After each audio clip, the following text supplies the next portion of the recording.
also has a master's degree in urban development planning and policy from Erasmus University in the Netherlands. He's also studied urban affairs and public policy at the University of Delaware, USA. Architect Sanjay has more than 22 years of work experience in 3 continents in areas of architecture, urban redevelopment, planning, heritage, conservation studies, sustainability, climate change, urban governance and public policy. Architect Sanjay is currently the strategic advisor of Urban Mobility Innovation Fund, which is looking to help India transition into an electric mobile future. Prior to working with the UMIF, he was the C40 Cities Climate Leadership Group's Regional Director for South and West Asia. C40 Cities is a global network of megacities of the world and is helping cities and its political leaders make a case for climate action through best practice learning and deep and dive technical handholding. It is indeed a pleasure to have you here today, sir. On behalf of the school, I request you to oblige us with a few words of inspiration. Thank you, sir. It's always something that Professor Vasada, who's online, keeps saying that it's good to go back to school because you go back to your foundations, the fundamentals. In practice, we get so far away from the fundamentals that we often forget what those fundamentals are. So, especially if you're working with governments, you are as far as possible from the foundations and fundamentals of architecture. And so again, half of what was described of me, I don't think I deserve that. I've just been in the right place at the right time to be able to get to where I am today. And I don't mean it in any way, but except in the fact that it's extremely humbling to be able to make a difference in a country like India, having worked 15 years outside, seen the world. It's important to bring that experience back into India because this is where it's needed. Given the fact that we have one of the fastest growing economies, and I'll link all of this back to ecology. So don't worry, I'm not going off in a tangent. Because that economic growth also brings with it aspirations and developmental challenges that people have. People want to own a vehicle first. They want to then move from a two-wheeler to a car, maybe from one car to a second car.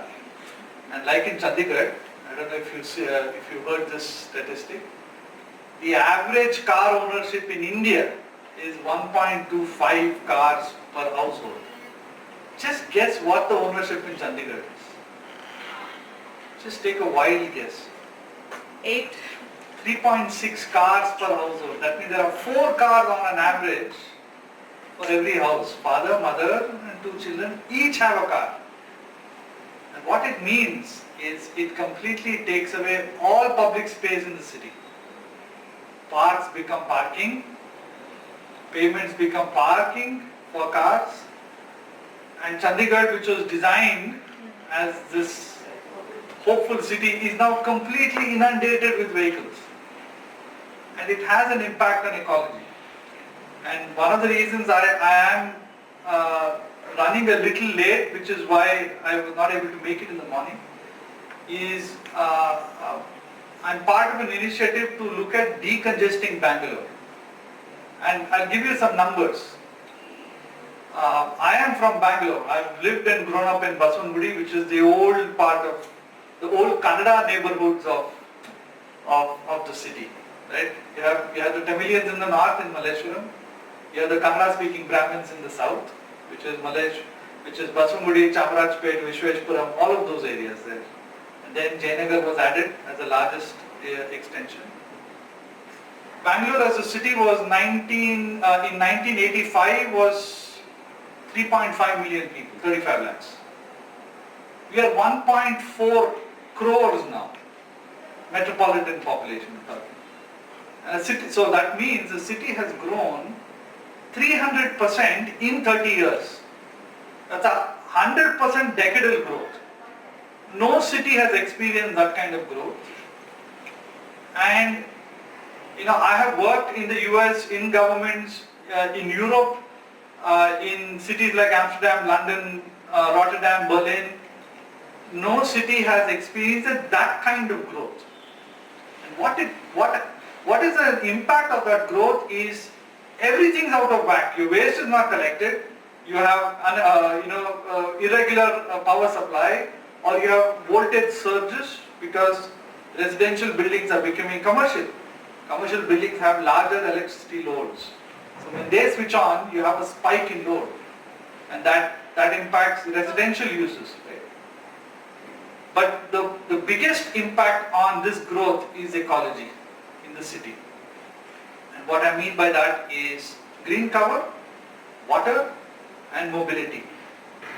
And you measure an ecological impact not necessarily using ecological metrics. You can measure ecological impact using human development metrics such as air quality, public health. Bangalore has in pockets some of the worst air quality that Delhi has throughout the city, for example. You look at tin factory, you look at silk board where I live. There's nothing silky about silk board. It's a junction that is designed to fail because there was no planning when the roads were designed to handle that kind of volume. But again, I don't blame the government. Having worked with government, I often criticize them because it's not possible for any government to plan for a city that has grown at this pace. 100% decadal growth every 10 years. Right? And the impact of that is we've lost our lakes, we've lost green cover. There have been no new lung spaces added to the city since independence. We've had Cubbon Park, we're trying to protect it, and we allow vehicles to go through Cubbon Park, which actually kills the park. We're supposed to keep that the way it is. There is a petition to move Bangalore Turf Club to the outskirts of the city and make that a park, but somebody else wants to put a 100-story building because it's land.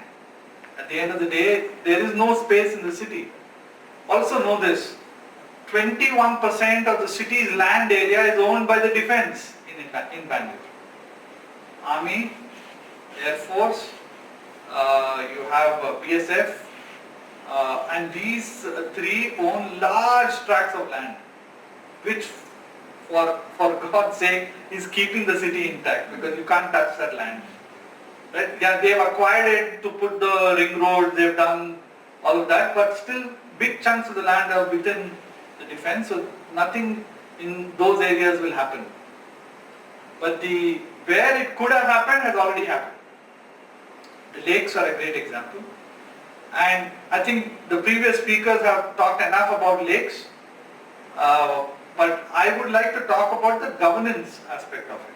Having now with my focus and my areas of, I would say intervention, I don't want to call it specialization, because it's an area that I have consciously tried to work in, which is working with political leaders, trying to get them to understand that the ecological problem of Bangalore is not just one agency. It cannot be only BBMP, or it cannot be only Forest Department or anybody else. This is a cross-sectoral problem that has to be approached cross-sectorally. And so here are some examples of what has been the impact of similar growth in other cities. And so I'll structure my discussion in a manner that I will talk, I think we've explained a bit about Bangalore, so you know the background. But what is also important is I'll give some examples of what other cities have tried. There are lessons to be learned. And I will also talk about global examples of what other cities globally have done to manage their urban ecology. In very similar circumstances, but they have a very different approach, and that's what we have to be trying to achieve. So, case of Chennai, right? 2015, they had their floods, but the Chennai floods was not a flooding problem. It was not that there was no way for the water to go.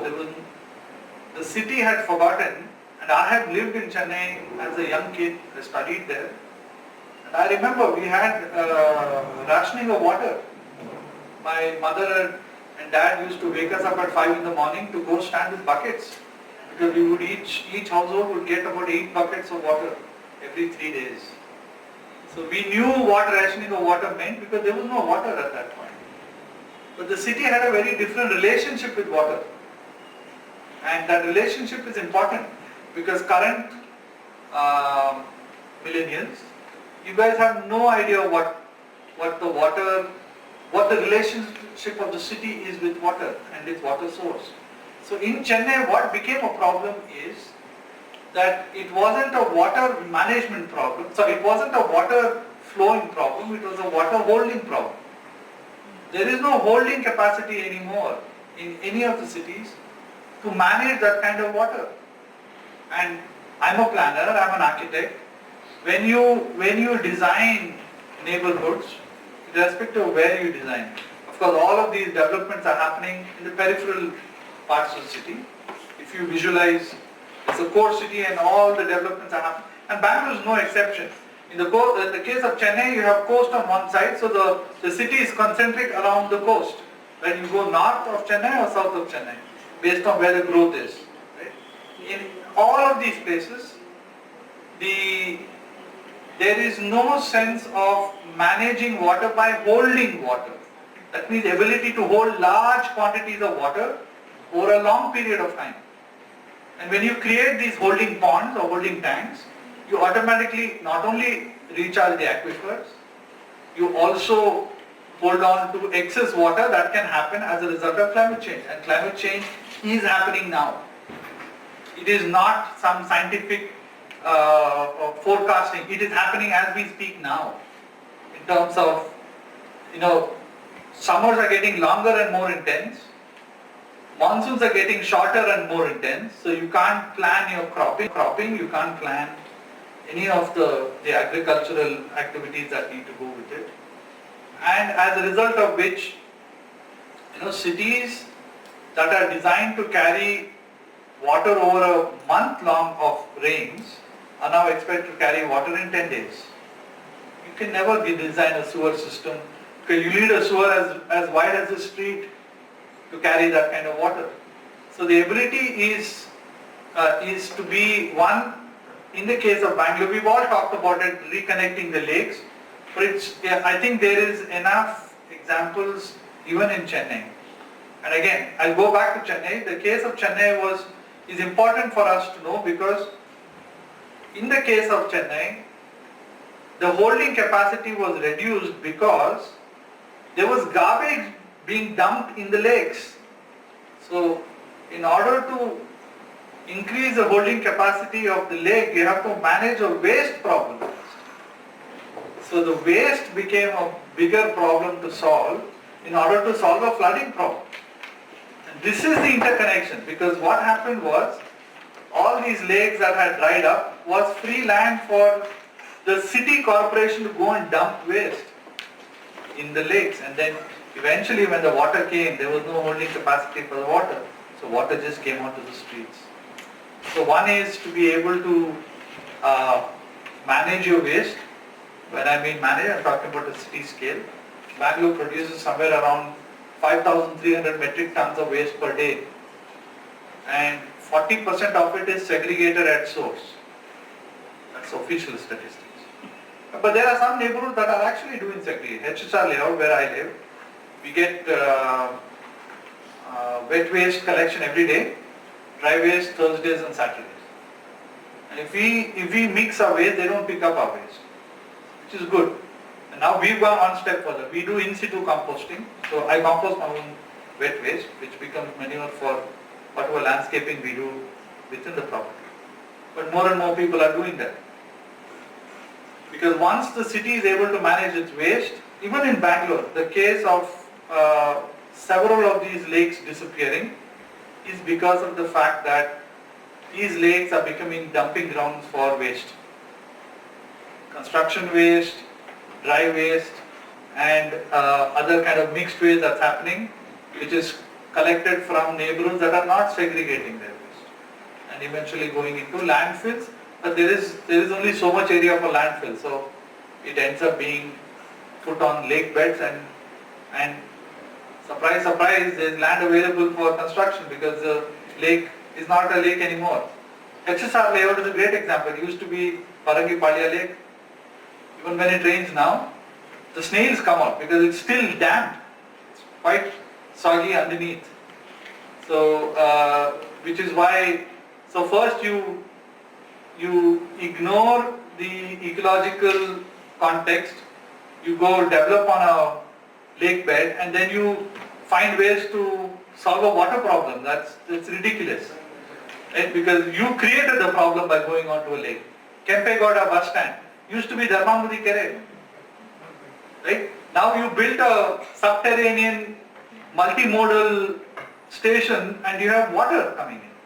Of course it will come in. It's a lake. And so the point is, how do you create awareness at the decision making level to really look at ecology? The other part that I will talk about are some of the examples that we have seen in some of the other cities. I will give the example of, say, Copenhagen and Singapore. Copenhagen had a Chennai-like event in 2016, 2017. They had what they call as a cloud burst. So there was a major chunk of rain that came in a very short span of time. And Copenhagen is a pretty flat city as such. It's on the waterfront, and the city got flooded. And what they have done is a very interesting way of using public spaces. So what they have done is, and you can go look up online, go look up Copenhagen Cloudburst Management Plan. Right? What it does is, it uses public parks and playgrounds for multiple purposes. During the summer, it becomes a playground, the kids come and play, families hang around, right? Communities come together. But during the rainy season, the same park is a holding pond. So they have aquifers that go down. All the furniture, all the play area are water resistant, so you can use it for multiple uses. So instead of going and creating these multiple isolated pockets of holding, they've just created a way to use it during the monsoon and during the dry season. So multiple uses of these, and that has really changed the way the city has started to deal with its excess water. The other example is Singapore. Now, Singapore has, and the reason I talk about this because this is not specifically related to water, but it is very, very closely connected to ecology. We have, we are all architects here, we know what is floor space index, FSI, or called FAR. But Singapore has something known as a LSI, leaf space index. For every square feet that you build, you have to have 1.5 to 1.75 square feet of green wall within your property, within your unit, as part of your, so what it does, it greens the city inside out. You don't go create parks, you're greening your walls, your balconies, your roofs. That has multiple impacts. One, it reduces ambient heat in the city as a result of, again, climate change. We are seeing, this year we've been very blessed in Bangalore because of the weather, but other parts of the city have been not so lucky of the country. You had 50-degree temperature, 48, 47 in Delhi, Ahmedabad, other places. So what we are trying to do now is build in that LSI component into the building codes, because that can be done both as a retrofit and new construction that's coming up as you start to build out, right? Because India is building 1 billion square feet of built up space every few years in terms of the total buildings coming up across the country. If we make that small change, because that does multiple things. If you have green roofs, it holds on to the water rather than discharging that into the stormwater drain at the roof level. You have green walls and green balconies, it filters the air, so you have better air quality within your units. And when you look at that green, I'm not talking about green buildings as such, but I'm talking about greening of buildings. Right? When you look at that at a city scale, then you are looking at a street level, you are looking at quite a large degree of reduction in ambient heat. So what we call as heat island effects. So when you're walking on completely paved surfaces, the heat is reflected, and it adds to people not walking in the city. It has cascading impact. When people are not able to walk because either it's too hot or you don't have pavements to walk like in some portions of the city, people end up taking their private vehicles. That adds to the problem that we are already facing. So people say, I'm stuck in traffic. Excuse me, you are the traffic. You are making a choice to go in that traffic, in a vehicle of your choice. Right? So the point is, when we are able to make these connections between heat island and greening of walls, leaf space index, managing the lakes, and looking at governance structures to manage the lakes. There's a bit of history on this. Prior to BBMP taking over the lakes actually belonged to the forest department in Bangalore. They were still intact. The minute it came to BBMP, we've lost 80% of our lakes, maybe more. I think there were 1285, we are 120 left. So we lost 90% of our lakes. And the big ones are there, but those neighborhood scale lakes are all gone. Right? And now they've created a lake development authority, which is again under forest department. So you've gone a full circle, but in that full circle you've lost 90% of your lakes. So there's a governance lesson also to be learned here, which is don't change something that is working. Let it remain in the department that has knowledge of how to manage ecology. BBMP is and again, see, water is a contentious issue. Stormwater is BBMP, wastewater is BWSSB. Right? And BBMP blames, sir, kocha neeru namma moril bartide, but that water is BBMP's at the end of the day. If it flows in the stormwater drain, it's BBMP's to handle. But what flows in the drain is not BBMP's to handle. The drain belongs to BBMP.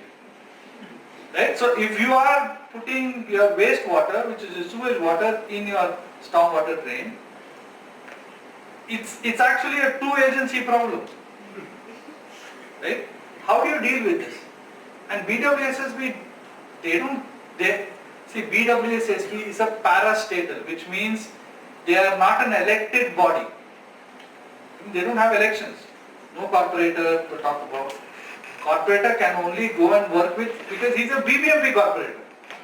BWSSB, though they are responsible for the city, they are a state agency running the city water supply, right? Drinking water and sewage water. So understanding how to revise and reform the governance structures to bring in accountability around water is lacking almost in every city in India. And so when you deal with water, you have to be able to deal at both levels. At the state level, which is BWS, because BWSSB is a parastatal agency. It's a statutory body set up by the government of Karnataka through an act. Right? BBMP is a constitutional body set up under the Constitution of India. It's the lowest level of government. You have national parliament, you have state legislature, and you have the city council. Right? You have elected representatives. If your stormwater drain is leaking, you can go to your corporator and hold them accountable. But if there's sewage water running in your stormwater drain, he can't do anything. Because you have to go and speak to some agency there which has no accountability in terms of, because if they don't fix the problem, I need not vote for the guy. It's direct democracy in a way. Right? So that accountability is not there. Though BBMP and BWSSB are supposed to work together. And so this problem of disconnected and disjointed agencies is not just in water, it's also in transport, it is also in waste. Right? So in transport you have BMTC providing bus services. BMTC is again a state parastatal agency with an independent corporation called BMTC. Because KSRTC is the mother, BMTC is the daughter coming out of the mother, right? But KSRTC runs buses all across the state. BMTC is a division of KSRTC, which is an independent corporation running services only for Bangalore. But KSRTC provides city services in Mysore, the same agency. So when you are able to, if I were to get to here, this place, I just did a mapping. I have to change 7 times to get to this place. From where I live, take a bus, take another bus, then take a auto, then do something else, and finally come in. And all of these require multiple modes of payment. So the problem is that integration of agencies, be it water, be it transport, is something that we have simply not thought about in our cities in India. We have to be able to think that. Governance reform, because in architecture there is a saying, right? Form follows function. Right? Here form follows function in this case as well. The way the city functions is dependent on how the way the city is set up. If you don't set up the city properly in terms of accountability, authority and feedback loops, the city will, and in spite of all of that, I think we have a fairly good chance still in Bangalore to fix the problems that we have. Because this is where civil society comes in. Bangalore has one of the most robust civil society engagement with government. The Abide Task Force, BATF, and Whitefield Rising, which is here, right, where you guys are. Because there is only so much capacity within government to do everything. So it's, while government is accountable, they simply don't have the capacity to do all the problems together at the same time, to the same level that we expect them. That's where civil society has to be able to come in and show the government how to get it done. Puttainhalli Lake is a great example. The community came together, they took the onus of fixing the lake, and all they asked BBMP was, now we've fixed it, just keep it the way. To yellow to red, eventually, commercial. Right? You have different shades of yellow, then mixed use will come in and eventually become commercial. They call it a mutation corridor. It's a mutant corridor, it's not mutation. It's completely inundated. You go to 100 feet road in Indiranagar now, you can't walk there. All the people who live there can't live there anymore. Right? So and that's really the point, and that's the case on 27 Main in HSR layout, 4th block Jayanagar.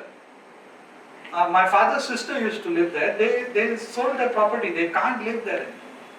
Because it's completely commercial. Of course, land, you get good land value, but that's not the point. You have to have livability still intact in the city, and that's not happening. So let me stop there. I can go on forever, but hopefully this was useful. Happy to take any questions. Thank you.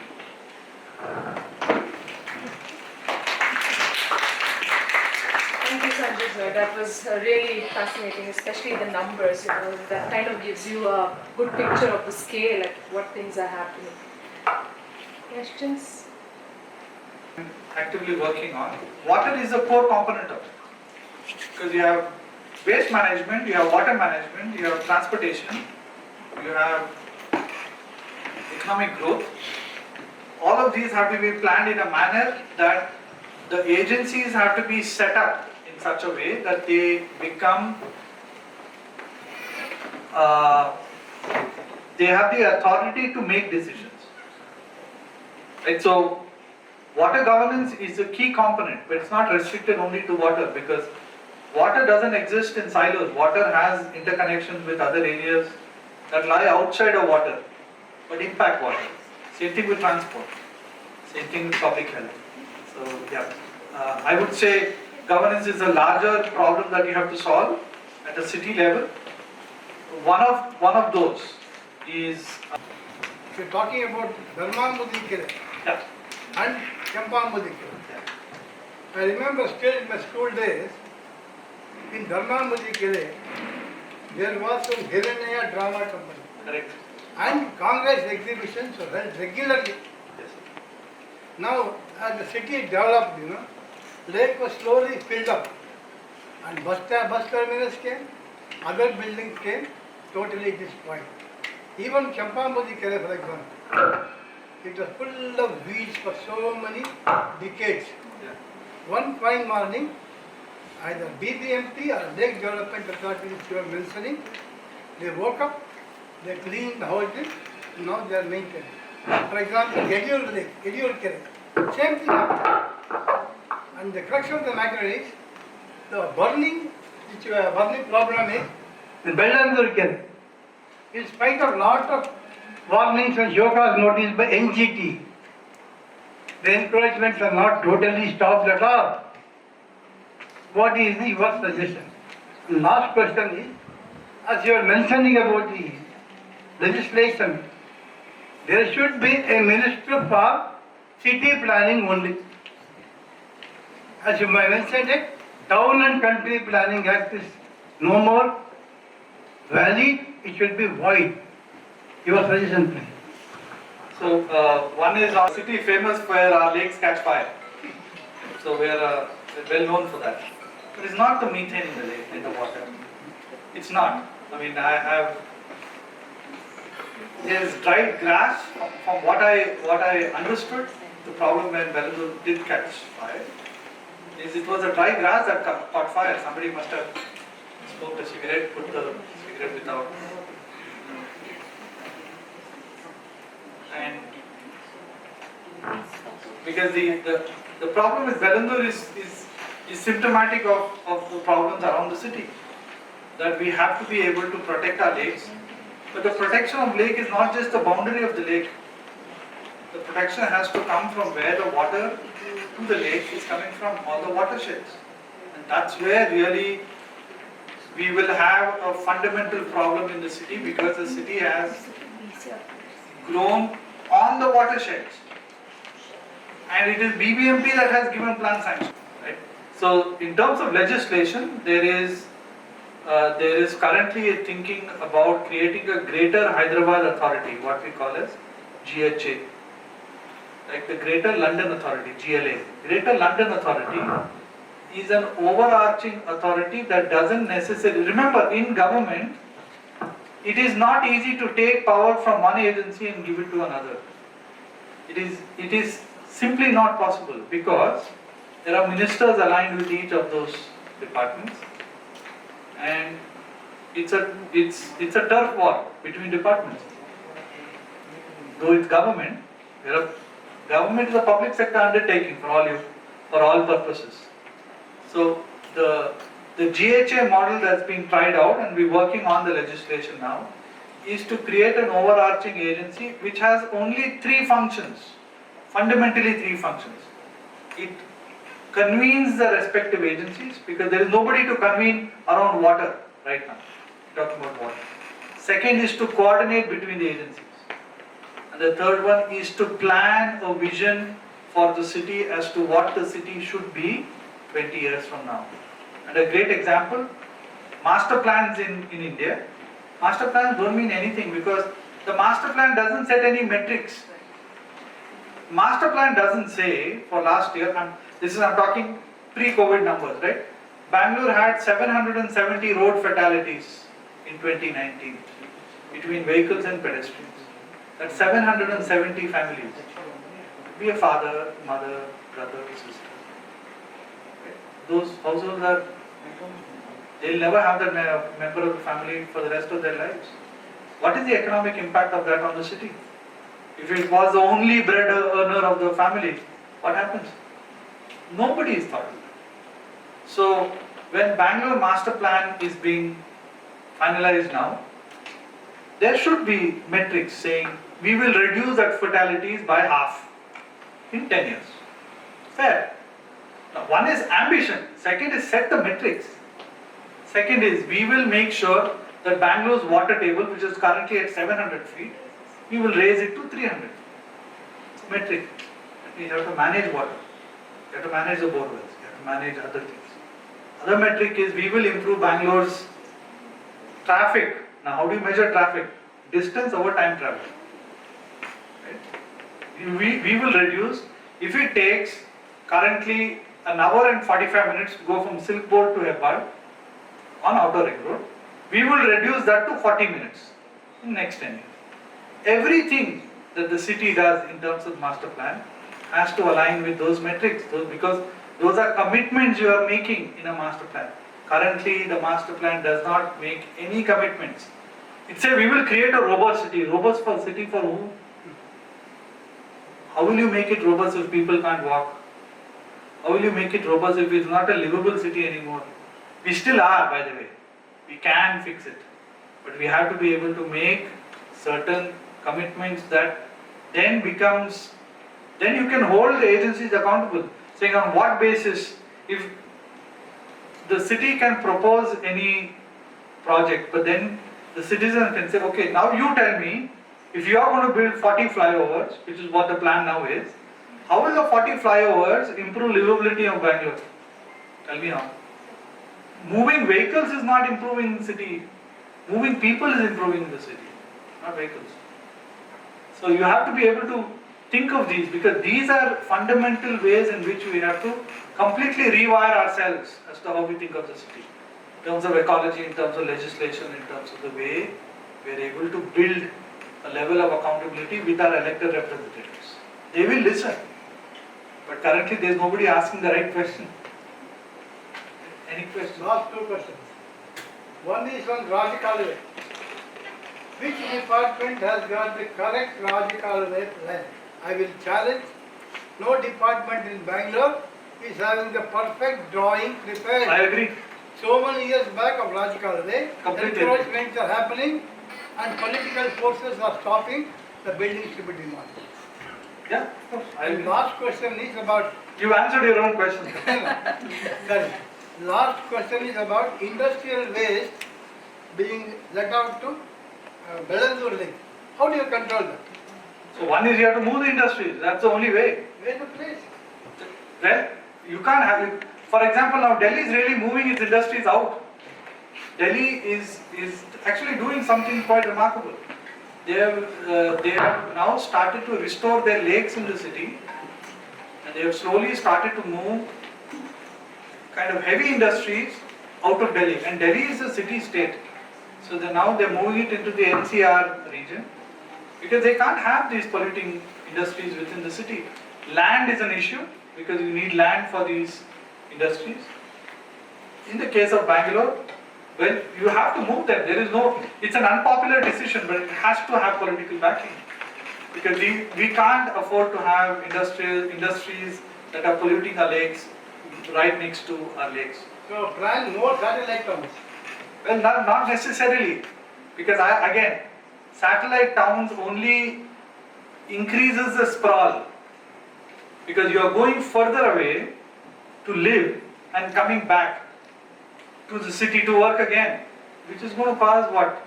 So what we call in transportation planning, origin and destination. Your origin is where you live, destination is where you work. If you're going further away for your origin, you're going to go further away from your destination. So satellite towns necessarily are not, so you create satellite towns by building economic hubs around those towns. You cannot just build satellite residential neighborhoods and expect people to commute. That only increases more people to go across the city. Because the argument I make is, if you choose to go to live in North Bangalore and work in Southeast Bangalore, I as a city, I don't need to help you. Because you're making a choice to live there. Right? It's your choice to live further away from where you work. Go find a place that's close by to live. Not always, or if you cannot find a place to live that is close by, take public transport. I as a city, I will make every effort for you to be able to take public transport. And in fact, I'm rushing to a meeting with Honorable CM now at 5 o'clock because the meeting is on decongesting Bangalore. The argument I am trying to make to the Honorable CM is, please allow bicycles on buses. People will cycle to a bus stop, put the bicycle on the bicycle rack, get off at the bus stop and cycle again. Because then I don't have to worry about where am I going to park my cycle, will my cycle wheel be stolen by the time I come back. It's with me all the time. So nowadays wheels are removable, by the way, right? So the point is, we have to be able to completely rethink the way the city is planned and the way the city functions. So, yeah. Are any kind of strategies or measures has been proposed for Indian context? Because I'm not aware if it is planned or maybe thought for the Indian context also. Yeah. So C40 is a membership-based organization. Again, I used to work with C40, and there's a lady who's taken over from me now. She's based out of Delhi. Reclaiming that can be done. Number one. Second is, once you reclaim it, you rejuvenate the lakes, because the minute you bring water back into the lake by desilting it, removing all the construction debris, allowing the lakes become lakes that. Most of the lakes have been converted to a housing complex. As I said, lakes that can be reclaimed. Okay. Not all lakes. Some lakes are, you can't do anything now. It's too late. But the lakes that still can be reclaimed. So there needs to be an assessment of what lakes are currently functioning as lakes, what lakes are dried up but still as lakes, what lakes are dried up but have construction debris in them, and we have to be able to make an assessment to be able to say that this is what we have to do in order for the lakes to be restored. And because at the end of the day, the restoration of a lake is not just the lake. You have to find water, because if you look at the topography coming into the lake, the water comes from all different directions to the lake, because that is the lowest point in that area. Right? So if contours have changed because of urbanization, you've gone up and down. I mean, great example. How many of you have seen the Bangalore Fort in KR Market? Okay. All you youngsters behind. Okay. If you go on KR Road, you see the fort on the left. You see the fort is actually lower now. The fort was actually on top of a small hill initially. When we did the study for Bangalore fort was on a small hillock, and the cantonment area, which is where we have the army barracks, it's called High Point historically, because that's where Lord Cornwallis, when he invaded Bangalore in 1791, set up the army base at High Point, because at High Point he had line of sight in all four directions. That's the highest point in the city. And if you have a GPS, go to High Point, it will show you 950 meters above sea level. That's the altitude of Bangalore. You're 3,000 feet roughly. 3 feet per meter, right? You're roughly about 3,000 feet above sea level. That's the high point. Contours have changed now. Because you built up the roads. You built up elevations. So what used to be a hillock now is actually, so when it rains, all the water flows into the lake and the foundations of the fort, of the Bangalore fort, and it's weakening the foundations. There was some case of a few years ago that part of the fort wall collapsed. Why? The foundation is receiving water. It's completely inundated with water because contours have changed over time. So, yeah. Questions? Any other? So just a minute, Understood about, we have heard this term, akrama, sakrama and everything. Since you're talking of laws and bylaws. See, with the planning, the BDA allows us to, let's say a developed layout like BDA or a BMRD developed layouts. There are certain rules that we have to follow, and then also with the planning, as well as it goes into the BBMP where we also have bylaws for the building itself. But most of the city here is built without these. Do you think it has an impact on the lake, and is there a way that we could have corrected it or can correct it now?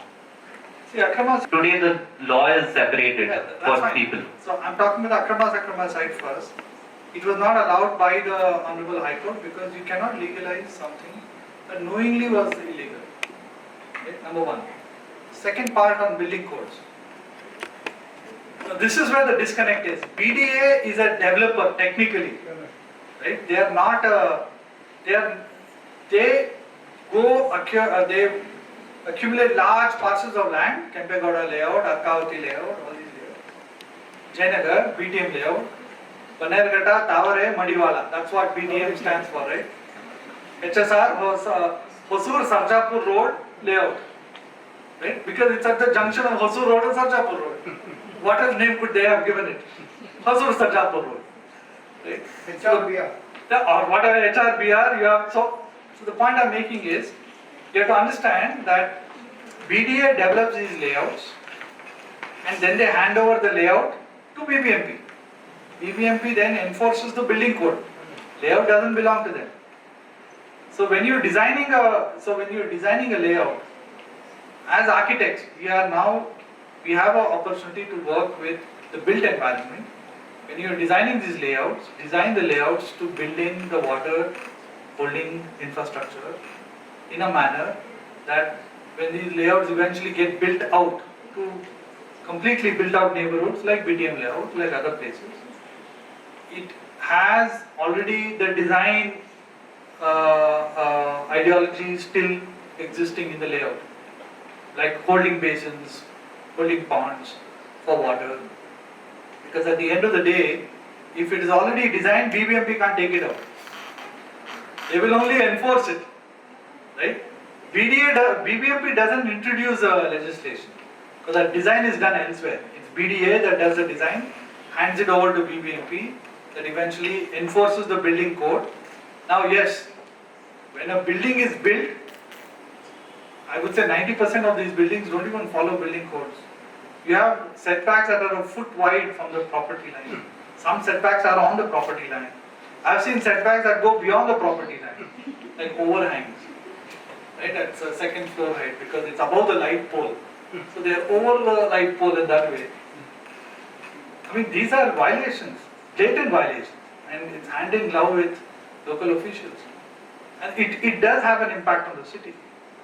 And therefore, you be conscious when you build your units, because at the end of the day, when we built our house in HSR layout, we built it in a manner that we knew the impact of violating your setbacks, because it has an impact on our own building.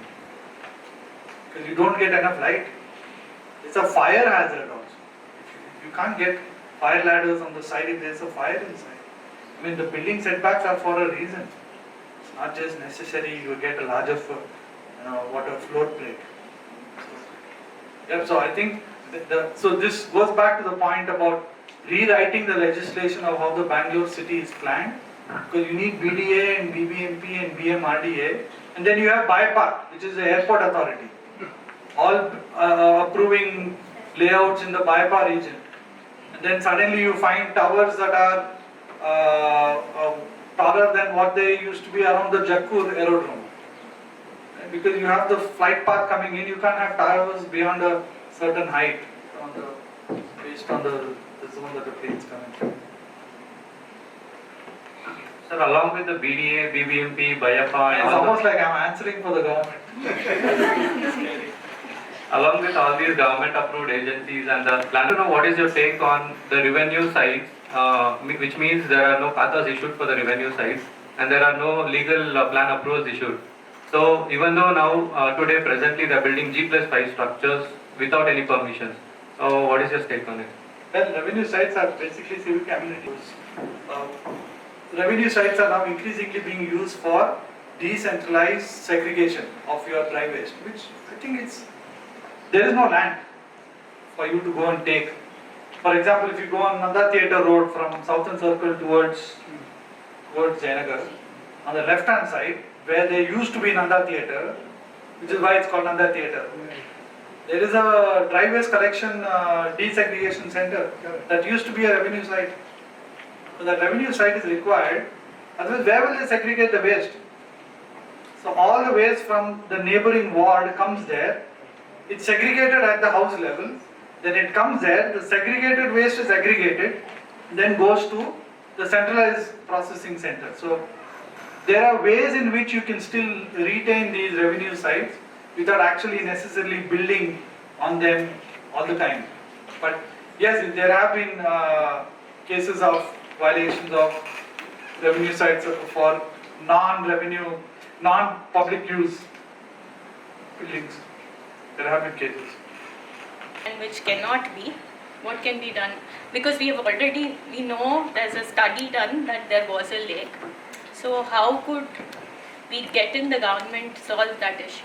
If it's already built out, because see, it's a legal tussle, because suppose you are one of the apartment owners of that apartment, We wouldn't, you paid money for a legally acquired property, right? So how do The you, developer has also legally sought permission to build. There's an agency that gave an illegal approval. How do you, on what basis do you, it's a very slippery slope. I'm not a lawyer to answer that, but that it's a tough one. that is one of the reasons. Unless you have Madam Jayalalitha in Chennai, she just went and demolished. There are She did that overnight. There are instances like if you take Kuttenhalli Kere, they have demolished many of the buildings there. Why can't that stance be done? But you can't do that at a city scale. When 90%, see, out of what 1285, we have 120 lakes left, 160 lakes left. You can't do that at 800 lakes scale. It's a city level disruption, and as somebody said, we have politicians who have been responsible for that in the past, of that violations, and they have vested interest to keep those layouts the way they are. Whether it is, so it's technically speaking, you can promote. Yeah, that's. But legally, it's a hard one. Is there anything in the bylaws which could be taken forward? The bylaws are very clear that you can't build on lakes. Yeah. So why? Can we take it forward as citizens? Is there a way that the citizens can fight for it? For example, if you see a violation in a lake while it's being built, go and raise an objection. Because if you can stop it at that point, that's the time to stop it. Not after it's built. Because it really, the case is, I'm not saying it's impossible to do it, but it's harder to do it. Because there are whole host of vested interests that would want, because there's money gone into it, into building that building. There's money gone into, first of all, legalizing the illegal development. Right? It's a very grey area to work. That's why. So land development is a tricky issue, and in a city which is growing at the pace. Again, these are just pre-COVID numbers. Bangalore is growing at 950 people per day. Per day. So where will these people find? And so these now don't get me wrong. Not all of them are coming from outside. Right? What I mean is, there are three ways that this 950 is counted. One is you have lived just outside the city boundary, but now the city boundary is expanded. Like Bangalore now from 198 watts is 230 or 240 watts. So some villages that were not BBMP now are BBMP. So that adds to the population. Second way is somebody who lives outside the state but has moved to Bangalore, which is again counted. Somebody is moving from outside state to Bangalore, to Karnataka. You know, the numbers are staggering, the number of people who go between Hosur and Bangalore. It's staggering numbers. That's why there is now a metro that's being proposed from Attibele all the way to Hosur and back, with government of Tamil Nadu and Karnataka, which have never agreed on anything, have agreed on this. Because it's for both their benefits. Because people go across the border between the two states, because you go across, you are in Hosur. Completely different set of legislations. Maybe I think it's AIDMK who's the MLA there. And they're going and lobbying the DMK government to work with BJP, which is a opposition to BJP. So it's a nice mix. But what I mean to say is it can be done, but it's very, very hard when the lakes are completely, when there is no evidence of the lake. If it's one structure standing, it's easy to go and demolish. But if you have completely developed layouts, which used to be a lake, like HSR lake, ideally you should demolish my house. Technically that is the case because I have legally acquired that property in a BDA auction. I paid whatever BDA auction many years ago. I bought it for 1,15,000, right, for the site that we had. We built our property there. So now if you go back and say that HSR layout is illegal, I will not be okay with that. Though technically I know I should be, right? But I have legally done everything that's legally within my right. So I can go file a case, the whole demolition comes to a stand. That's exactly what's happening. But if HSR layout had only few houses there, right, and the lake is still there, then it's a case to be made. So you have to take it on a case-by-case basis to see how much of the lake is still remaining or if there is nothing remaining. So you have to do that documentation to say lake as a lake, lake as a lake without water, lake as a lake without encroachments, lake as a lake with complete encroachments. Because you have different grades in which you have to be able to assess, because then your strategies will vary based on what that assessment is. Some you don't touch, some you can touch, some you completely reclaim, and some you retain because they are still lakes. Agara is a great example. You see, they've redone the lake, now all the water has come back, the water levels have gone up, and now BWSSB on the other side of the ring road is cleaning the water and putting it back into the lake. They have a water treatment plant on the other side of Agara Lake. So going on ring road, Agara Lake is on your left. Look to the right, there's a huge BWSSB water treatment plant. They're treating the water and putting it back into the lake, which is good. Otherwise they would send it to Arkavati, which is another. Arkavati used to be a river. I remember Arkavati as a child because my mother is from Ramnagara, and her mother's parents was right next to the Arkavati river, which used to go through Ramnagar. Not anymore. Completely changed. Well, thank you. I've enjoyed this. Thank you so much, Architect Sanjay Sridhar.